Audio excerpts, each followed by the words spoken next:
están, amigos y amigas? Hoy estamos aquí en la Asociación Presencial 2024 y tenemos un gran invitado de lujo, de verdad, alguien que queremos mucho, y es Paco Rodríguez. Querido Paco, de verdad, qué gusto tenerte hoy aquí en el programa. Y bueno, te presento Carlos Sandoval y Pablo Rivera. Carlos Pablo. ¿Qué tal? Con el querido Paco hoy, un gran periodista, una de las leyendas del periodismo en México.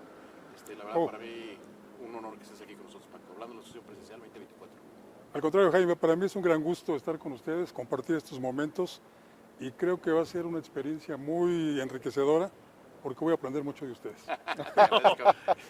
Pareces más político que periodista.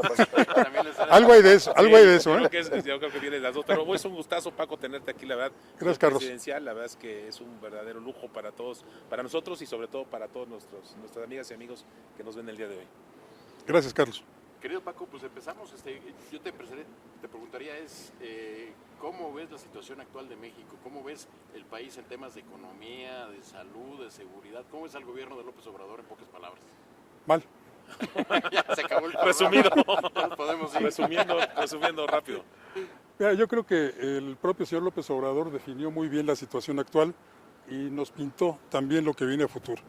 Cuando en una de sus matinés en Palacio Nacional habló de que esto es apenas lo bueno, lo malo, pero que hay que esperar lo bueno que se va a poner, o lo peor que se va a poner más bien. Sí, ¿No? No pinta nada halagüeño el futuro del país, lamentablemente.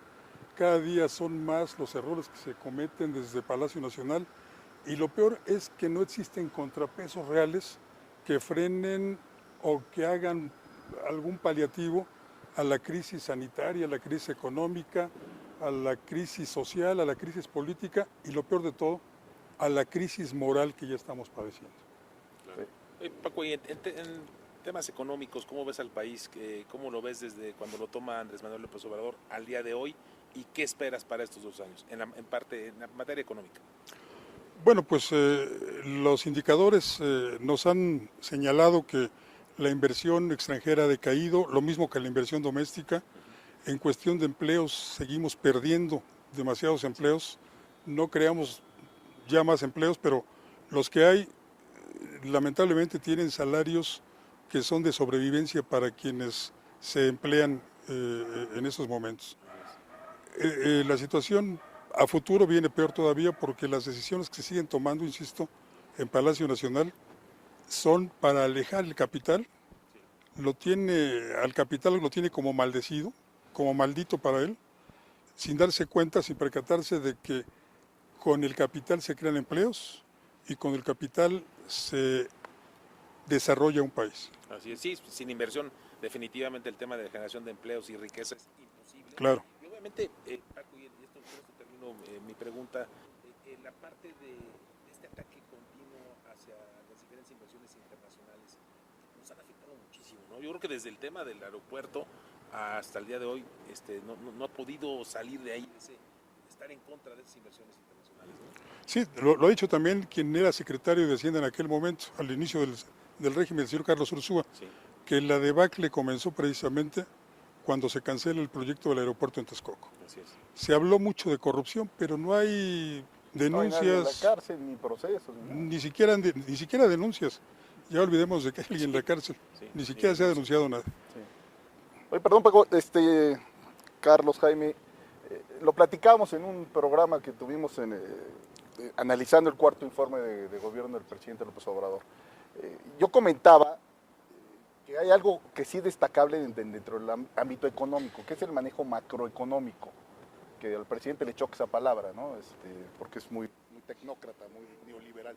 Pero ¿no te parece que si algo han hecho bien, cuando ves el dólar que no ha subido, no ha habido devaluaciones, la balanza comercial, aunque ha decaído, no está en casos extremos, las remesas, que no es un logro del presidente, que debería ser una cosa que nos daría pena a todos los mexicanos, él las presume como logros, sin embargo, están entrando muchos recursos a muchos pueblos de México, que le está dando a las familias la oportunidad de salir adelante, porque sus paisanos les mandan dinero. No sabemos el origen. Hay muchos analistas que dicen que es dinero del narcotráfico. Así es. Ya encontraron el caminito para limpiar el dinero perfectamente. Así es. Pero tú, ¿cómo ves la parte del manejo macroeconómico? Ahorita que hablabas de Carlos Ursúa, que fue el primer secretario de Hacienda, y que ya llevamos 4, pero creo que en esa parte no hay mucho de qué quejarse, ¿no? Yo creo que ahí estamos bien porque no está en las manos del señor López Obrador. En primer lugar, el valor del peso con respecto a las divisas extranjeras no se maneja en Palacio Nacional, ni siquiera en el Banco de México. Son factores externos los que le han mantenido el valor e incluso le han dado el carácter hasta de superpeso en algún momento. Pero todo esto porque no se maneja ahí. Yo creo que al presidente López Obrador le pasa en ese terreno lo que aquel chiste decía del astronauta mexicano, que regresó con las manos inflamadas de tanto manotazo de que no toque ahí, deje ahí. y eso se debe. Las remesas, como bien dices, evidentemente no dependen del presidente. Debería darnos vergüenza, como también dices, que más mexicanos vayan al extranjero Claro. y estén manteniendo a este país. Aunque yo también tengo mis reservas con respecto al destino final de esas reservas. No se nota. Sí se reciben muchas reservas, pero mediciones del Coneval, por ejemplo, nos señalan que la pobreza ha aumentado. Ha aumentado. Si esas remesas efectivamente llegaran a los hogares mexicanos, yo creo que la pobreza no estaría en los niveles en que se encuentra ahora. Entonces tengo muchas dudas con respecto, ya no nada más al origen, que como bien dices podrían ser hasta del narcotráfico, sino también el destino de esas remesas. Sí, es muy cierto. En temas de pobreza crecimos del 41 al 44%, hay 3 millones más de pobres. Así es. Y yo lo que te diría, Paco, ¿y cómo ves? Porque en resumidas cuentas y leyéndote tus comentarios que te sigo, y por cierto ahora mucho en TikTok, que por cierto la nueva red, se lo recomiendo para que sigan a Paco, pero ha sido un gobierno destructor, un gobierno que vino a demoler instituciones, a programas que funcionaban, pero no se ve en los nuevos programas funcionando, Sí. no se ve rumbo. Ya se ve una destrucción, pero no se ve nada construido y se le está acabando ya el tiempo, 4 años y no se ve nada nuevo. Sí, efectivamente, destruyó y no construyó. Pero no, perdón, yo difiero un poco. Yo creo él construyó su base electoral. O sea, técnicamente sus programas no han logrado el éxito, como bien lo mencionas antes, ha aumentado la pobreza, pero electoralmente, que es lo que le interesa a él, no sé tú qué opines, Paco, yo creo que sí ha hecho una estructura muy fuerte. Lo hemos visto en las elecciones intermedias, en otras elecciones de los estados, ya tiene una base electoral de más de 22 estados y a lo mejor va a llegar a 24 el año que entra. ¿No crees que para eso ha trabajado el presidente y lo ha hecho en esa parte bien? Sí, pero yo también dudo que vaya a tener muy buenos resultados en el 2024. Hace poco conocí a un joven que estudió en Harvard, donde según el señor López Obrador se educan para robar. Este joven elaboró una tesis muy interesante en la cual nos habla de que todos los presidentes han dado dinero. Todos los presidentes han intentado construir esas bases electorales a base de dádivas o ayudas sociales, no como lo hace ahora López Obrador, que utiliza sus brigadas para decir, te lo manda el señor presidente, Sí. te lo manda el señor presidente. Sí, es un descaro. No, pero todos lo han construido así. Este estudio señala que a partir de la elección intermedia, el electorado comprado de esa forma comienza a disminuir. Y al preguntarle hacer una investigación de campo y preguntarles a los beneficiarios y posibles electores, dicen, bueno, ¿y por qué no estás votando? Porque el que viene nos va a dar más. Ese Entonces, estudio, ¿dónde lo podremos ver? Porque está muy interesante. Está muy bueno. es muy interesante, sí. Voy a buscar a este joven, lo he visto una sola vez, él me lo platicó, ojalá y nos pueda dar una copia de su trabajo. Sí, básicamente la teoría es con el que tenemos nos va a seguir dando lo mismo. Exacto. Vamos a buscar más y el nuevo nos daría más, ¿no? Claro, Está interesante esa tiene tesis. que superarse. Sí. Está ¿No? buenísimo. Y entonces, pues yo dudo que para el 2024 el señor López Obrador conserve la misma base electoral que supuestamente está construyendo. Así es. Perdón, Paco, Jaime, Carlos, pues, se nos fue rapidísimo el primer bloque. Amigos, regresamos en un momento.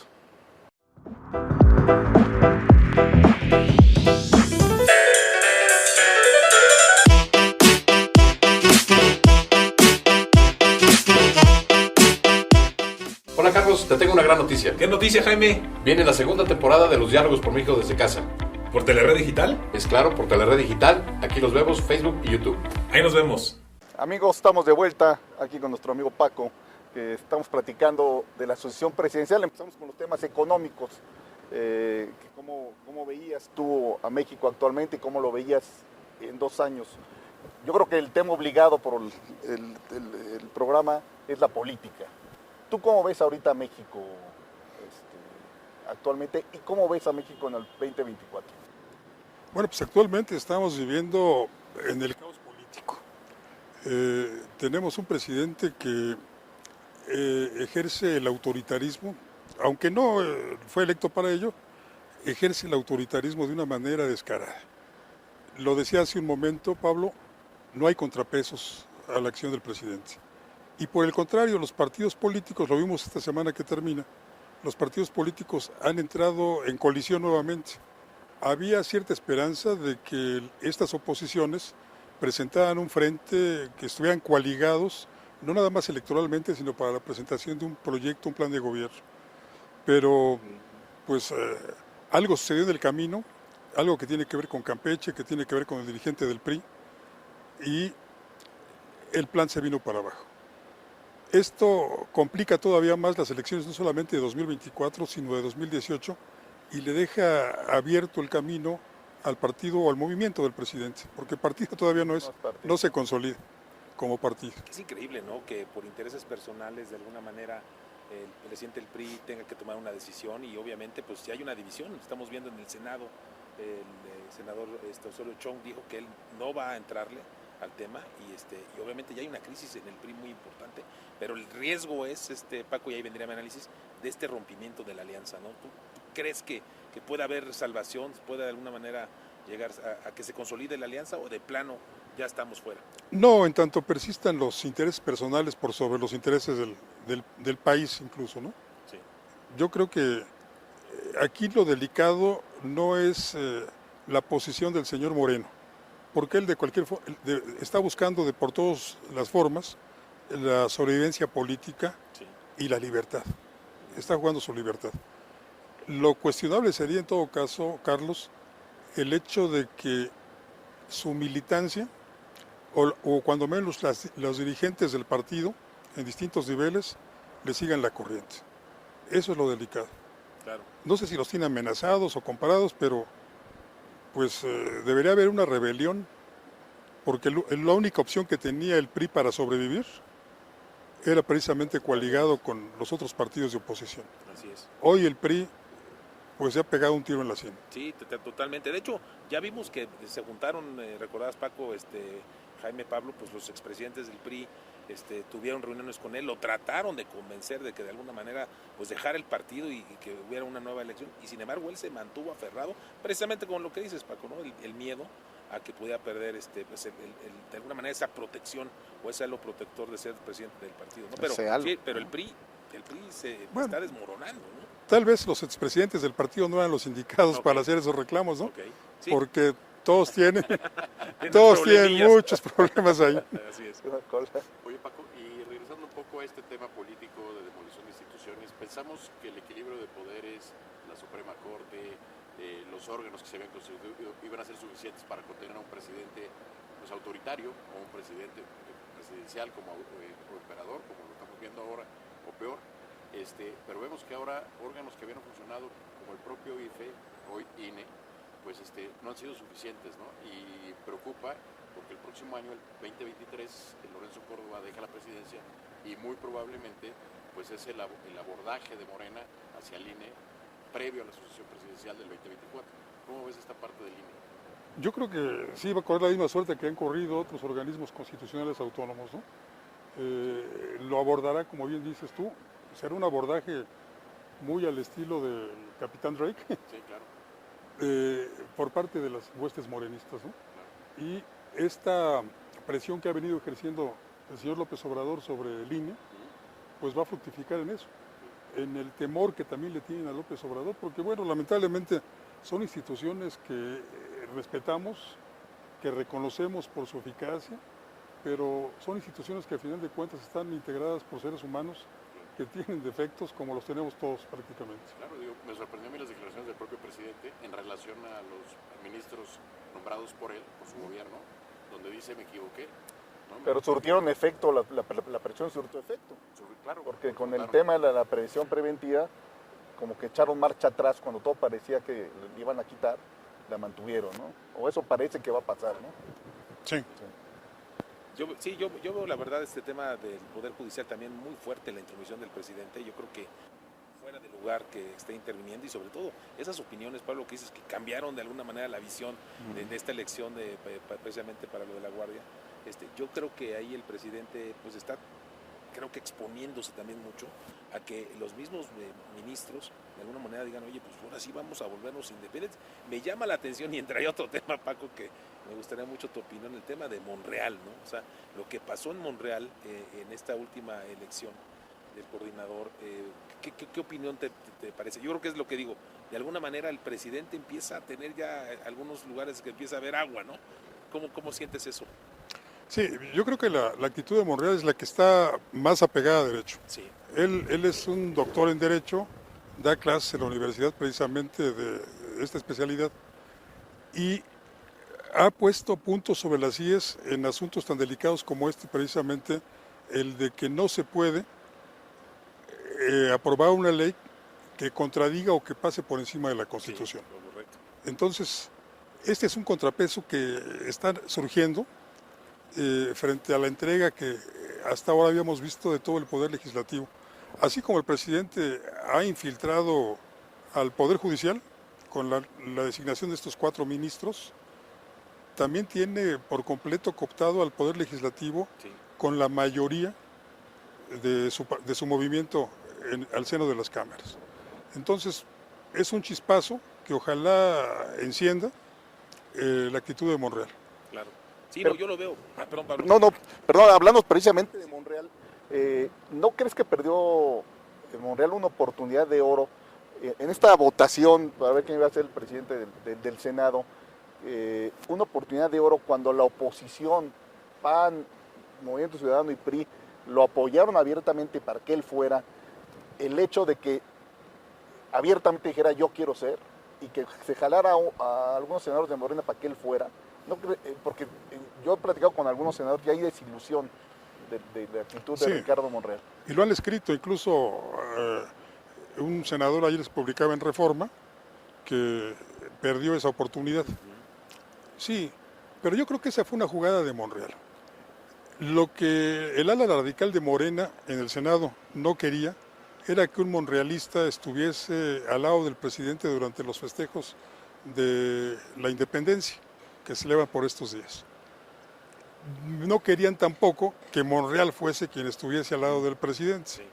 Entonces, yo pienso que Monreal la jugó bien, haciendo que los opositores, los internos y los que están enfrente, votaran por él para poder darle camino libre a la propuesta que él tenía del senador Armenta. Eso fue lo que yo veo. Y creo que pecaron de ingenuos los señores de la oposición, los señores senadores de la oposición, al pensar que Monreal sí quería ser presidente de la mesa directiva. Él no lo querría, porque eso lo inmovilizaría. Y lo que tiene que hacer un líder de una bancada es tener movilidad dentro del propio salón de plenos. Sí, yo creo que se blindó, ¿no, Pablo? De alguna manera, pero tu análisis fue interesantísimo. O sea, y lo que nos comenta Paco, ¿no? De alguna manera, ahí Monreal hubiera salido como el gran héroe y precandidato automático. Sí, ¿no? pues ya era como su destape, pero Sí. yo creo que es muy pronto para el rompimiento total. Sí, Exacto. Es mi punto de vista, también coincido contigo. Sí, sí, él no quiere romper todavía. sí.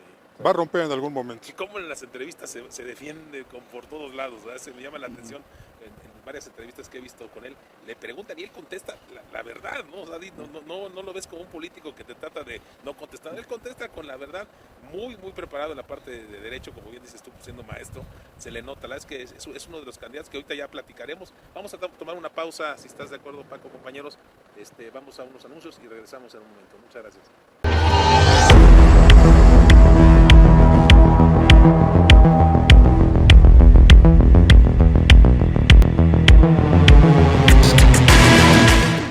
Hola, ¿cómo están, amigos? Nuevamente de regreso y traemos teníamos un tema muy interesante para Paco. Muchas gracias, Paco, por estar con nosotros. Al contrario, Carlos, gracias por la Y invitación. obviamente, pues un gustazo estar aquí con mis colegas, compañeros. Queremos preguntar, Paco, ¿cómo ves el tema de la Guardia Nacional? Este es un tema muy polémico y obviamente combinarlo con el tema de la seguridad del país. ¿Cómo ves la seguridad del país? ¿Se están tomando buenas medidas? ¿Es una buena idea? ¿Cómo lo sientes tú? Oye, Paco, y te voy a dar más carnita porque, digo, Sí, porque además pareciera que Calles institucionalizó al ejército. Con Ávila Camacho, Con el general Amaro. con el general, sí, Amaro. lo pusieron, empezaron los civiles y creo que fue un gran acierto porque México fue de los pocos países en Latinoamérica que no entró al tema de los problemas militares. Y hoy parece un retroceso. Yo recuerdo cuando platicé alguna vez con Miguel de la Madrid y él fue el que metió al ejército en temas de narcotráfico diciendo que no había alguien ahorita especializado y tenía que meterlo, pero que él esperaba que fuera temporal para que pudieran sustituirlos con una guardia. Con otro cuerpo. Con un cuerpo civil, civil. no militar. Ya, eso estás hablando ya del 82, 88. Y yo creo que desde antes, Jaime, Sí. porque habría que recordar que, en primer lugar, Lázaro Cárdenas desmilitariza al partido hegemónico en aquel momento, que era el PRR, y lo convierte en PRM. Saca al sector militar, que era el cuarto sector de la actividad política. Luego, Luis Echeverría utiliza al ejército con aquel famoso Plan Cóndor, que se trataba de fumigar todas aquellas zonas en donde se producía marihuana y amapola en la Sierra de Sinaloa, más concretamente. Pero de la Madrid también lo utiliza, lo siguen utilizando los presidentes que lo suceden. Pero creo que quien mete de lleno al ejército en el tema de seguridad pública es Ernesto Zedillo. Porque ustedes recordarán seguramente cómo desmantela a la Policía Judicial Federal y lo sustituye por militares. Por primera ocasión, la Policía Judicial Federal, dependiente de la Procuraduría General de la República, es dirigida por un general. Rebollo, general. No, a Rebollo lo nombran después como SAR Sí, que luego tiene muchos antidrogas. problemas. ¿No era Sí. el general Macedo? No. Todavía antes. Se me fue el nombre, pero Ahorita aparece, Ahorita sale aparece, el aparece. nombre. sí. Y el resultado ha sido desastroso. Sí. Porque a partir de ahí los gobernadores han adquirido el compromiso con los diferentes secretarios de la Defensa Nacional de nombrar a generales retirados como encargados de la seguridad pública de sus entidades. Y yo no veo que la presencia militar en el campo de la seguridad pública haya provocado la disminución de la criminalidad en nuestro país. Por el contrario, la participación del ejército ha incrementado los niveles de seguridad de nuestro país. Uno, porque no están preparados para ser policías. El soldado llega y dispara. Sí, tanto No, ropa, no conozco ningún caso de detenciones por parte de militares. Nadie es presentado ante el Ministerio Público para después ser consignado ante un juez.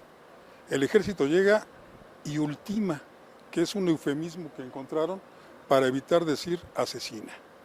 El ejército asesina a los presuntos delincuentes. Y esto pues es contraproducente porque, repito, esto ha incrementado los niveles de inseguridad en el país. Sí, es terrible. Fíjate que curioso, porque lo vimos esta semana, Carlos, en Chile, con la famosa nueva constitución que quisieron implementar, que no salió, pero el tema era reducirle el poder a los militares, a los carabineros, al Sí. cuerpo militar. Así es, así Porque es. es una herencia que venía desde Pinochet. Así es. Entonces, cosa curiosa, mientras en Chile, que admiramos tanto en México, con Boric, están yendo en camino contrario, nosotros vamos en camino contrario con la militarización. Sí, ahí nos decían que obviamente los carabineros habían perdido mucha fuerza porque antes era una institución realmente que era pues, una policía. Y era sólida, respetada, Era ¿no? muy respetada, yo me acuerdo en esas épocas, y ahora nos platicaban que pues, se han ido desmantelando y en fin, un proceso que pues no ha funcionado y que no va a tener ningún éxito, pero lo que menciona Paco creo que es muy interesante en el sector en el tema que los militares, la verdad, están formados para otra cosa, no están formados para que nadie pase, ¿no? Para detener con el rifle y en dado caso disparar y matar. Así es. Pero ¿no crees, Paco, que el problema de fondo es la personalidad del presidente López Obrador, lo que nos quiere hacer notar que yo coincido contigo, un dictador o un aspirante dictador? que todo este movimiento que se está dando es precisamente para tener más control, generar más miedo con sus opositores y por ende perpetuarse, ya sea en otra persona, su movimiento? ¿No crees que va más allá de toda decisión, su decisión es de carácter político más que de seguridad? Pues yo creo que el señor López Obrador mantiene una afrenta con el Ejército Nacional Mexicano. Habría que recordar una entrevista que se le hizo recién que llegó a Palacio Nacional. En el periódico La Jornada apareció, ¿dónde más si no? En donde él decía que su anhelo sería desaparecer al ejército y sustituirlo por la Guardia Nacional. Sí. Caray. Y creo que el ejército, el alto mando del ejército, mordió el anzuelo. Se han dejado llenar los bolsillos de dinero. Sí, los ha comprado. No sé cuáles van a ser las acusaciones próximas a todos los generales que se han enriquecido bestialmente a partir de la entrega de contratos y posiciones administrativas que les ha dado el señor López Obrador. En aduanas, en el control del aeropuerto, de los aeropuertos, El Tren Maya. el Tren Maya, las construcciones, etcétera, empresas fantasmas. Vaya, no por ser militares están lejanos al fenómeno de la corrupción. Es que dice que en arca abierta, el más justo Hasta el más peca, justo ¿no? peca, claro. Hasta el más verde olivo peca. Hasta el más- Claro. Y yo creo que esto es para destruirlos internamente, porque ya comenzaron también al seno del ejército, comenzaron las envidias, los rencores, las delaciones, algo que no se había visto en muchísimo tiempo.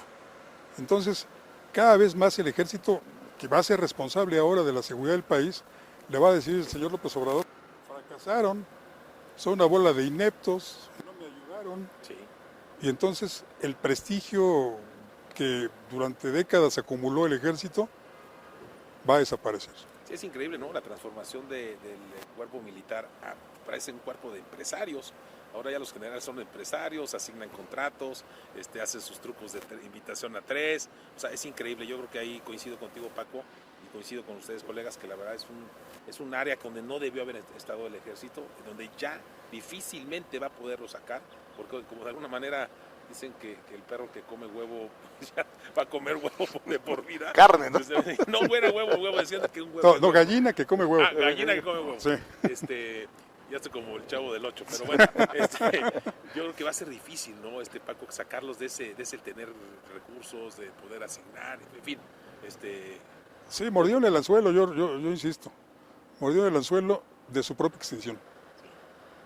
Pues es un buen análisis, ¿no? ¿Cómo ves, Jaime? Muy preocupante porque además combinas a la Asociación 2024, queda claro que el ejército va a jugar un papel muy importante defendiendo la posición que ya ganó y defendiendo a López Obrador en su intento de poner a sus corcholatas, como él las llama, que vamos a hablar en el tercer bloque, en el último bloque de este tema, ¿no? Así es, muy interesante, mi estimado Jaime.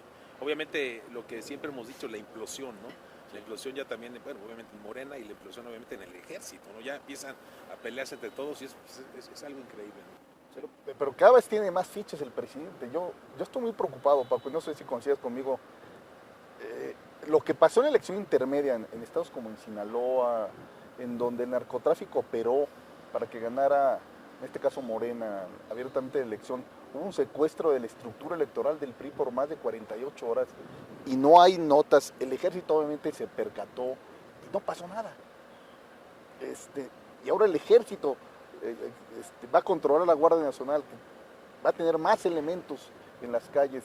¿Qué va a pasar el 2024? ¿Cómo va a estar el ambiente cuando vayas a votar? ¿Van a estar los militares con armados, armas viendo cómo votas? Si la oposición se mueve, ¿qué va a pasar? ¿Te puedo hacer una pregunta personal, Pablo? Sí, ¿Hiciste tu servicio militar nacional? sí. Bueno, pues te van a exigir tu cartilla en lugar de tu credencial para votar. Pues, estamos terminando este bloque. ¿Qué les parece si en el último bloque nos concentramos en la Asociación Presidencial 2024? Buenísimo. Regresamos ahorita. Una gran entrevista que estamos teniendo con Paco Rodríguez, con el querido Paco. Regresamos en algún momento. Gracias.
regresamos, amigos y amigas, a este último bloque de este programa tan interesante con Paco Rodríguez, con el querido Paco Rodríguez. Y Gracias, bueno, Jaime. nos vamos directo ya al grano, al tema.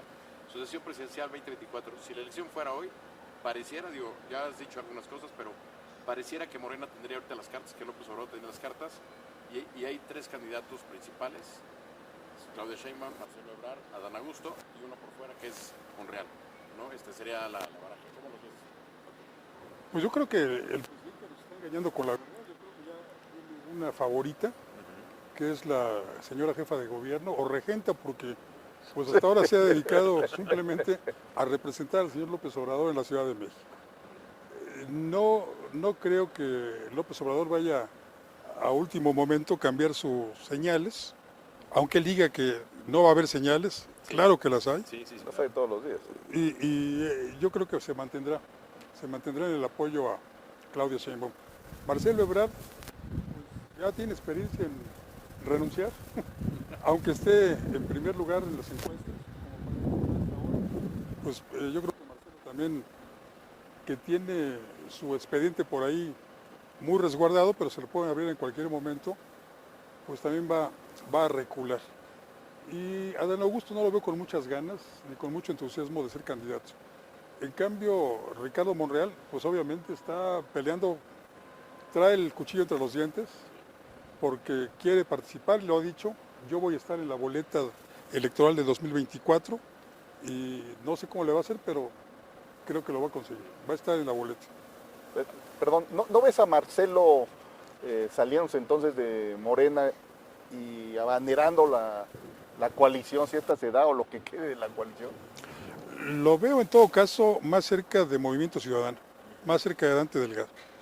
Yo creo que por ahí tal vez lo jugaría. No lo veo, no lo aceptarían ni los panistas, ni mucho menos los priistas, ni los periodistas. Es muy interesante. Fíjate que últimamente, Paco, compañeros, he visto demasiada publicidad ya en las calles. Nos decía Jaime el otro día en otro programa que estuviste en Baja California y que veías las de hashtag Claudia. es Claudia, ¿no? Claudia. Yo también tuve la oportunidad de estar en el estado de Guerrero y también salía ahí, o sea, por todos lados bardas, que es una cantidad de dinero impresionante, pero pues ya se está marcando, como dices, ya está cantado el strike, ¿no? O sea, va a Totalmente. ser Claudia Sheinbaum. Yo coincido contigo.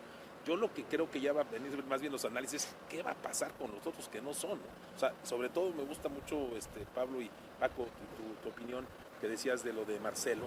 Yo Marcelo, si no tuvieran un expediente, sí se lanzaría a los trancazos. O sea, yo creo que Marcelo no se va a quedar ahí muy quieto. Y obviamente Monreal me encanta, que es un peleón, ese es un bucanero que se la va a jugar. O sea, cada día está cayendo mejor Monreal, ¿no? Sí. No sé qué opinas, Paco. Sí, yo creo que esto de los expedientes es el arma secreta que tiene el señor López Obrador para frenar a sus enemigos y aún a sus propios aliados.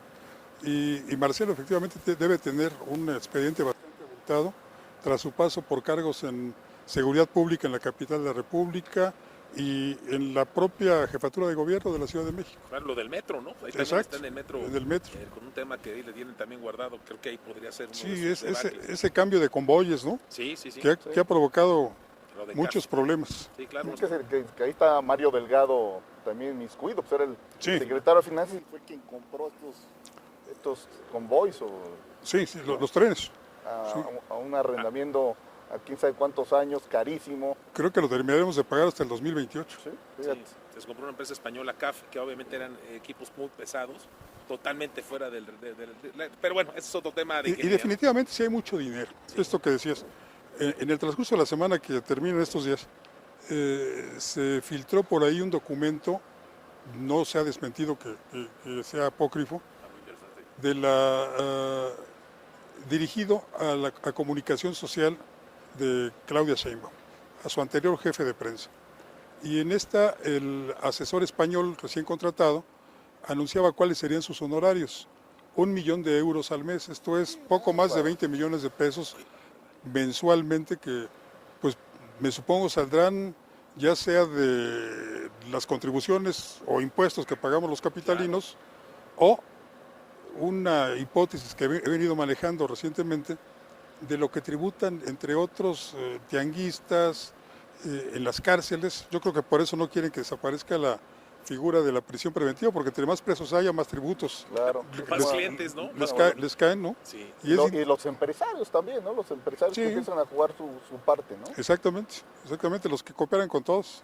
No, bien, Paco, ¿y la oposición cómo la ves? Bueno, ya ¿Cuál no hemos oposición? hablado de la oposición, ya dejamos lo último, la oposición. Si es que queda algo. Candidatos, está por ahí en el PRI, estaría Enrique de la Madrid. Enrique de la Madrid. Yo creo que la pregunta sería, perdón Jaime, si hay coalición, si se salva de este meollo que Alito muy mal está provocando, si se salva la coalición, ¿quién sería? Y si van separados, ¿quiénes serían?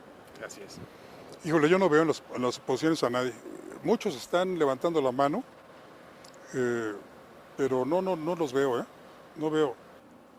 Enrique de la Madrid, que es un buen prospecto, se ha estancado en su mensaje hacia las clases medias, no tiene roce popular, le falta barrio, como dicen por ahí, lamentablemente, porque sería un muy buen candidato. Beatriz Paredes siempre ha jugado con la idea de hacer campaña, cobrar mucho dinero y quedarse en su casa tranquila. Sí, y no hace campaña. No hace campaña. Es un buen negocio para ella las campañas electorales. No tiene muy buenas credenciales entre los propios priistas porque lo ha traicionado al PRI en muchas ocasiones. Y del lado del PAN, bueno, pues se menciona mucho al señor Anaya, pero necesitaría estar en el país y no creo que regrese durante este sexenio. Lili Telles, que ni siquiera es militante del PAN. Sí. Lili Telles. Oye, el gobernador Curi, fíjate que me llamó la atención, Paco, a ver tu opinión. Lo oí hablar hace pocos días y me llamó la atención. Eso podría ser un buen gallo, ¿eh? Yo lo vi y me gustó. ¿Cómo lo ves? Pero no lo conoce el país. Sí, eso sí. El problema es ese. Sí, claro. Igual que el gobernador de Yucatán, ¿no? Que es muy buen prospecto, ha hecho bien su trabajo, Sí. pero le falta conocimiento. Tiene liderazgos regionales o muy locales, ¿no? Y le faltan, pues, su presencia sea nacional. Al joven Colosio se le ha tratado de dar una presencia nacional, pero yo no lo veo con los arrestos ni con el tamaño para encargarse de la presidencia de la República. Creo que los apellidos, alguien lo dijo por ahí, no hacen presidentes. Y él mismo ya se bajó un poco del barco, ¿no? Dijo que abiertamente que no, se sentía no preparado para hacer eso. Pues, ¿dónde he oído eso? ¿Sí? Que me den por muerto, ¿no? Muerto.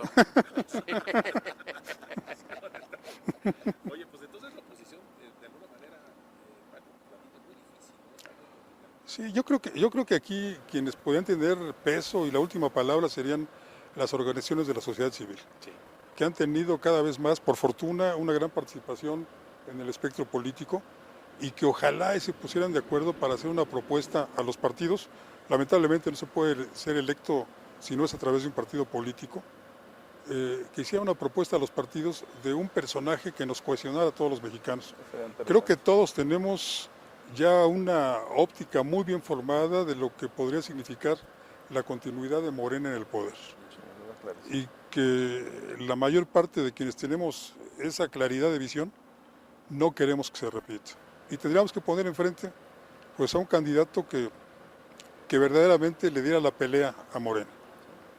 Oye, Paco, increíble, Jaime. Carlos, se nos acabó el tiempo. No sé, un comentario final, Jaime, para... No, la verdad, Esto era el ensayo, ¿no? Este programa daba para sacar 3 o 4 bloques, pero 4 sábados seguidos. Querido Paco, de verdad qué gusto tenerte. Gracias, Jaime. Aquí en la Asociación Presidencial 2024. Yo lo que digo es, bueno, este tema va a seguir dando que hablar y pues Paco, aquí tienes tu casa y pues Gracias, muchas gracias. No, muchas gracias, Paco. La verdad es que es un programa, se fue muy rápido. Duraba para por lo menos unos 3 programas más. Pero muchas gracias. Veamos cómo se van comportando los temas y obviamente abrirte la invitación para ya más cercano que nos vuelvas a acompañar, mi estimado Paco. Gracias, espero que no se arrepientan. Gracias, Carlos. Un comentario final. Bueno, pues en primer lugar, mi agradecimiento a ustedes, al auditorio que seguramente estará pendiente de todo el trabajo que ustedes han venido realizando en esta serie de la Asociación Presidencial y pues que le vaya bien a México. Ese sería mi comentario final. Pues muchas gracias, Paco Rodríguez. Pues amigos, se ha terminado el programa, de veras, muchas gracias por vernos en este programa de la Asociación Presidencial 2024 y como siempre, lo importante es que la sociedad participe y cada vez se involucre más en el proceso. No es cosa menor lo que depara a México en el futuro. Muchas gracias y nos vemos en la próxima. Oye, Pablo, que se despida Paco como se despide siempre, ¿no? Buenas, A ver, Paco. buenas gracias y muchas tardes, pues. Sí, pues a todos los amigos que nos están viendo, como siempre les deseamos que haya buenas gracias y muchas tardes.